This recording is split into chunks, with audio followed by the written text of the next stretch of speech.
I'm Jamie Trevillyan, the arts coordinator for Saguaro National Park with the National Geographic's BioBlitz.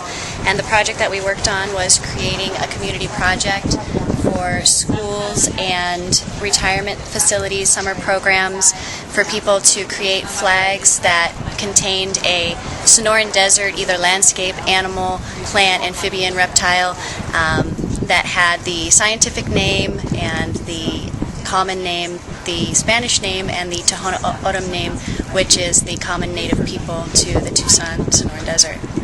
So you sent out blank flags. How many flags did you send out? We sent out 200 flags, and we sent them to the local schools and the summer programs, the retirement centers. We got back 75 out of the 200 flags that we sent out, and they're really incredible. And what are you doing with the flags here at the BioBlitz? We're hanging them for display, so you can see some are streamed up here. That's our first one that's just gone up, and this one in my hand here is getting ready to make its maiden voyage up to the roof as well. And then we'll have some streaming up under here, the walkway, and hopefully we can display some in front of the main stage and also in some of the exhibit tents. Let's walk over there and see some of the special flags that you picked out. Okay, great.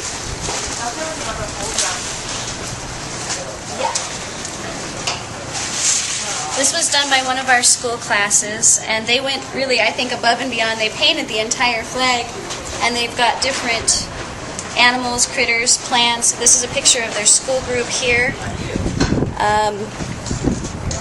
And this was done by Sewell, which is here's the name of the school. This is the elf owl. This was done by one of our retirement facilities. So this is also a pygmy owl. And this was the Oasis Assisted Living Center. This was another school that did kind of a quilted project. So they sewed on the saguaro inside the sun, which is very apropos for the Tucson desert. And they made sure to include the BioBlitz on here.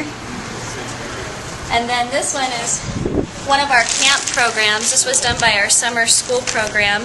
It's a rattlesnake. And so this was done by a group of about 8 and 9-year-olds in the summer program this summer. And this one was really kind of special because they picked to do our seal from 1912. So I don't know if you can read it there, but they've got all of the Latin terminologies on there, and this has put sprinkles of glitter all over the rest of the flags. Are these special flags going to go in a special place? Or just up with the others? They might. I'd like to have them in front of the main stage where everybody will get a chance to look at them. And these are just a few of them. Like I said, there were 75, and they were so hard to choose, which ones were more special than others because they were all very special in their own way. Are these groups coming to the BioBlitz, do you know? Yes, they are.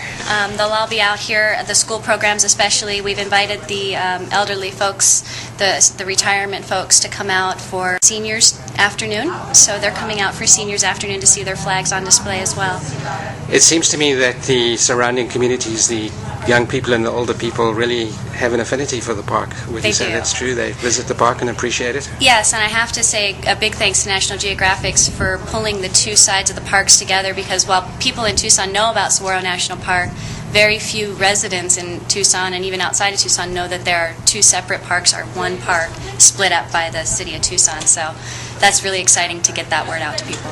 Will the flags have a special place after the BioBlitz? Yes, they're going in our safekeeping at WAC, which is our local museum.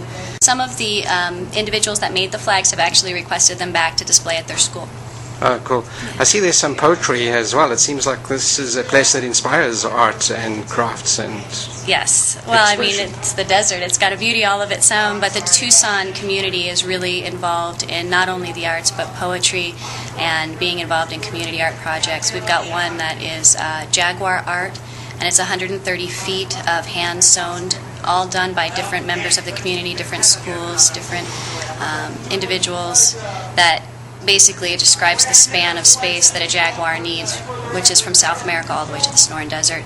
And we've also got a poetry garden going on that was contributed by 100 different local, some famous, some student poets and artists. We also did a video loop that'll be running inside. so that people who are trying to get reprieve from the heat can come in and still enjoy the arts.